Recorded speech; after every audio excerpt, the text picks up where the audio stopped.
combination of Indigo by Winsor & Newton and one that I made myself.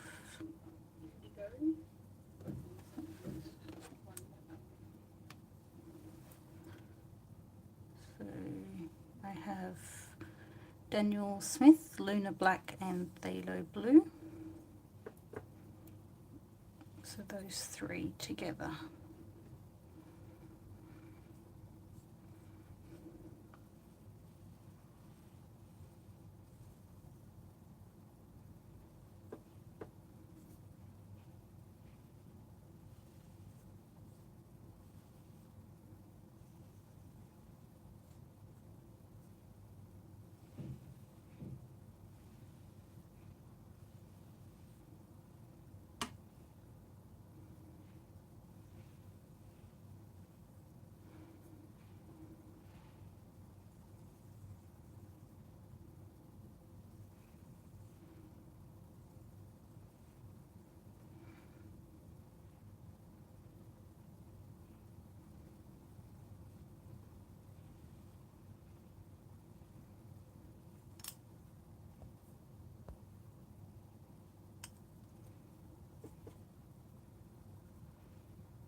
So it's not very good paper, it's just a practice.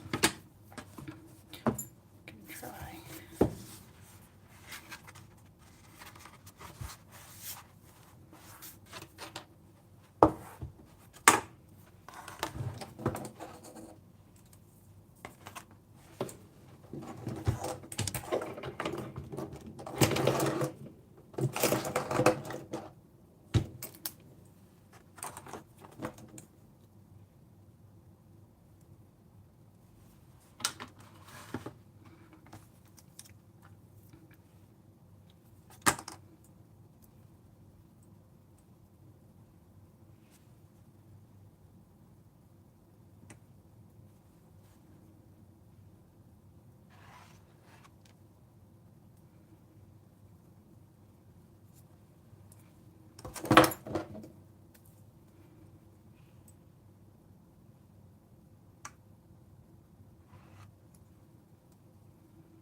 The lamp black is very granulating, and so the more water you give it, the more room you give it to move around and do what it wants.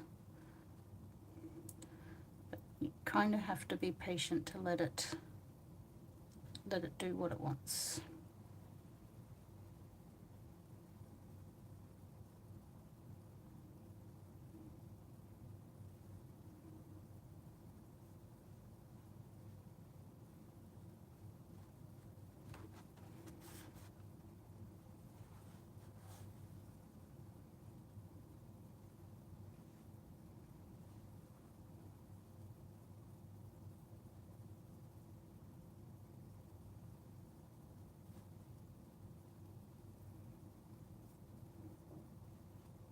You can see it's already starting to separate and granulate along there, which is good.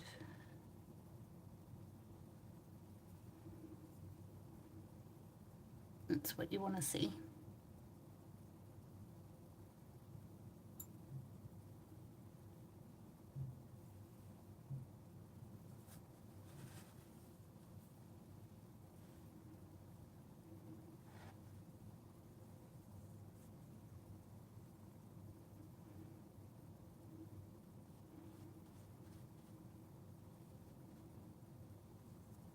Something that you want to encourage in the landscapes is that contrast and that difference between the lights and the darks.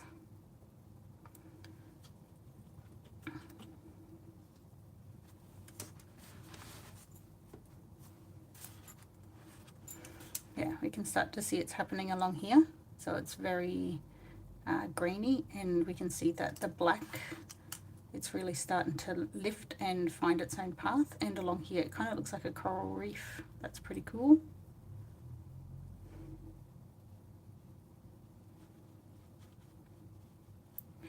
And by adding more water to certain parts, then you're encouraging that flow.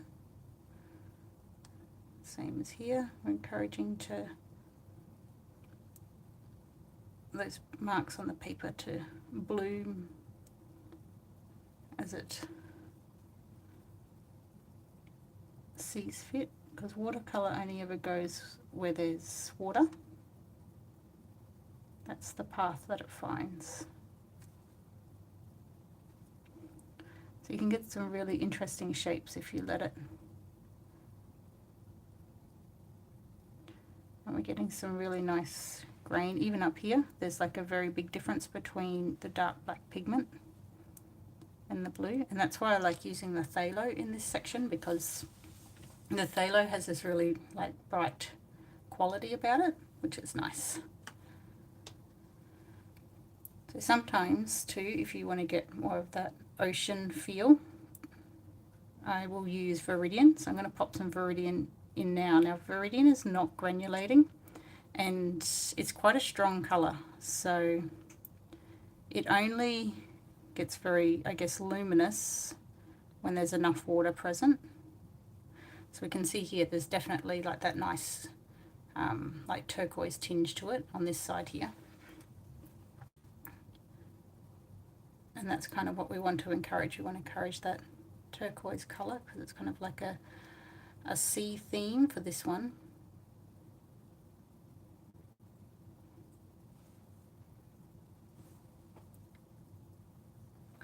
Kind of loosely inspired by a pearling documentary, because they had some really beautiful colored ocean pearls that weren't white, obviously they were dark, but they had all these like green and blue colors in it. That was really nice.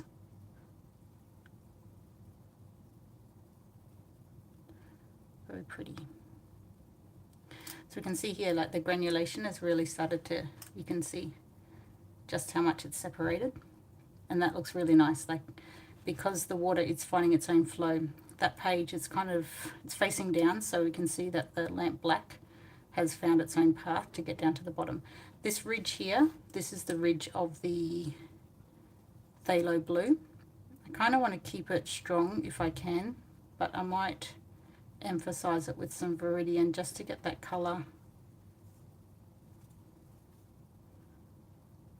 But I quite like the shape. I might have already done too much to it. That's okay. We're experimenting with color today, and I quite like the result. I'm just gonna go with it now and just make it part of the design, just so I can get that variation in color and I can see that. But I'm really happy with how that's turned out, that first initial mark, which is what we used once we filled up the paint in the palette. Then I went through, and there's quite a lot of paint on the thing right here. We'll put some more water so it's got more places to go. And you can see how it's timed, that separates those sections, which is what you want. You want time to separate those sections.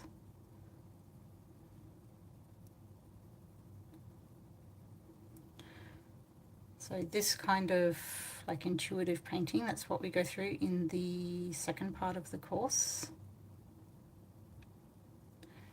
How to paint abstracts intuitively, and kind of some exercises to get you started. This is kind of a practice that I've been developing for quite a while now. But in the course it'll give you some like tips and tricks, and like how I started to think more abstractly with the mark making.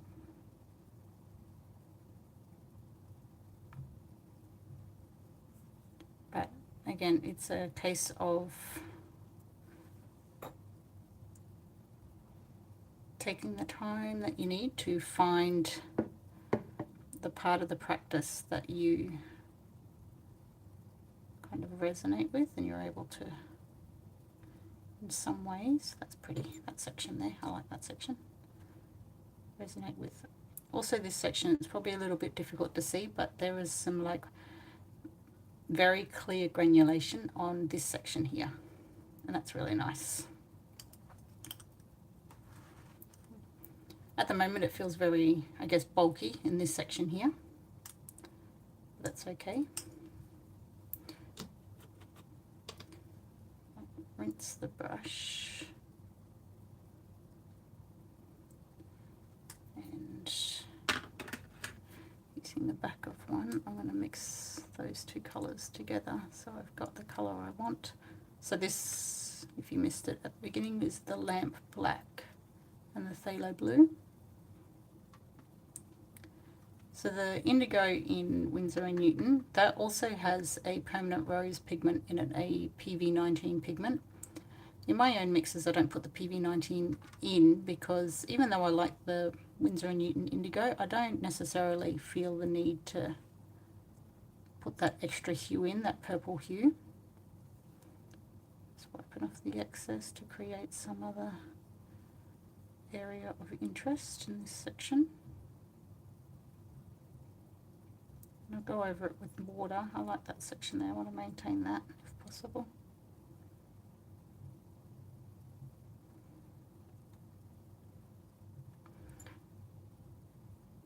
I like how that's turned out.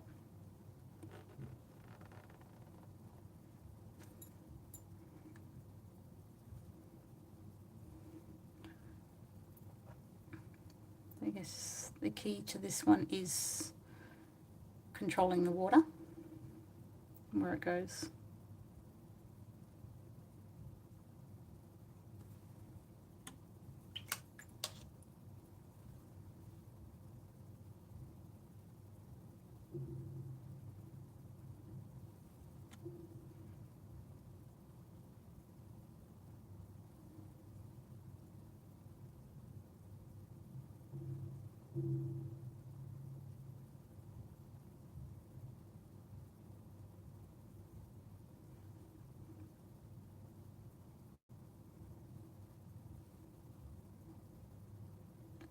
I like how that's kind of like the topography of a reef. That's what it feels like to me anyway.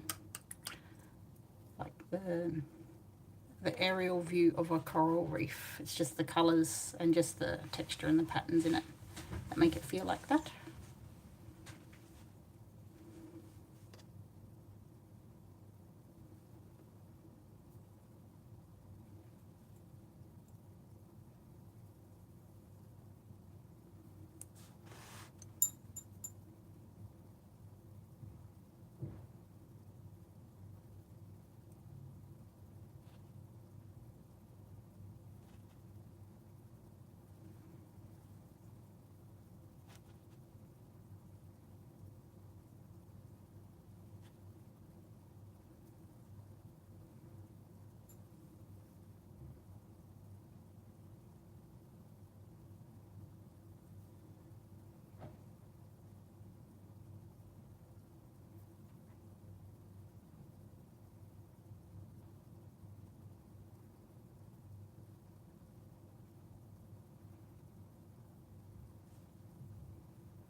So this is three colours. This is lamp black, phthalo blue and viridian.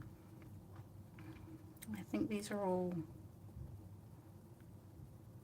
Lamp Black, and Thaler is definitely Daniel Smith. I think the Viridian is Daniel Smith as well, to be honest.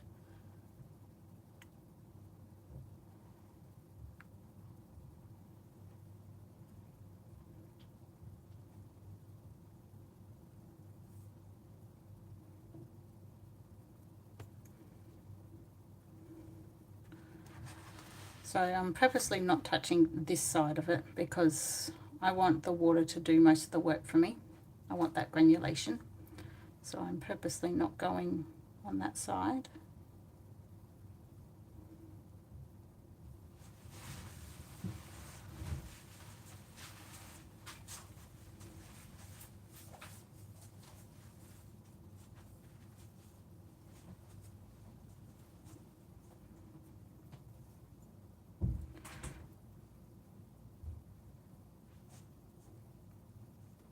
And with the abstracts, for me, I tend to let the brush do the work as well, if possible, because I like that feeling of the brush against the paper. I'm wondering if that's why I kind of haven't really got into digital work at all, because I do like that feeling of the brush against the paper. And that feeling, as yet, I have not been able to recreate in a digital setting, so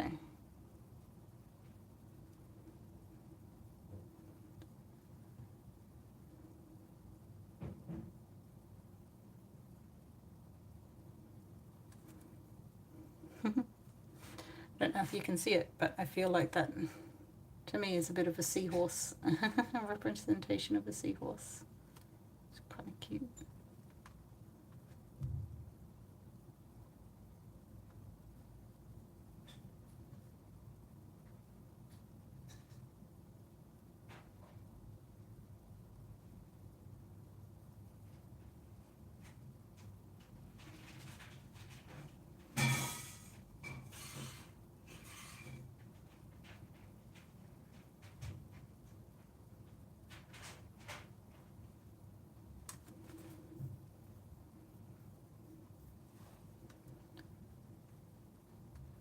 I think that's where it goes. I'm happy with that at the moment. It's just a short session, just to make sure that it's a muscle memory thing. I feel artwork a lot as well. So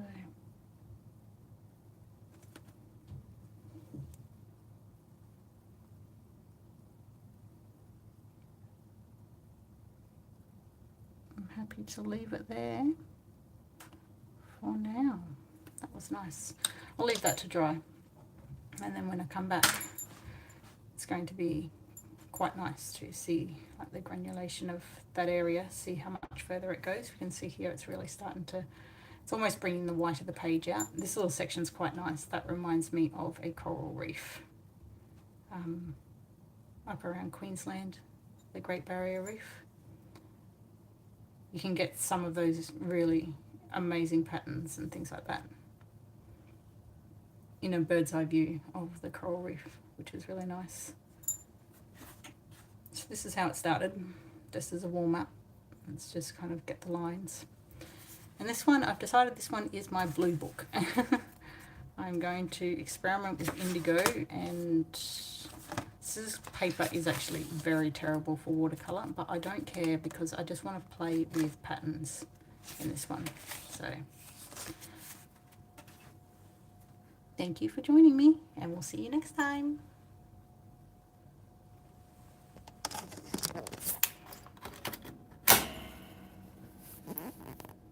Get a nice close-up of that.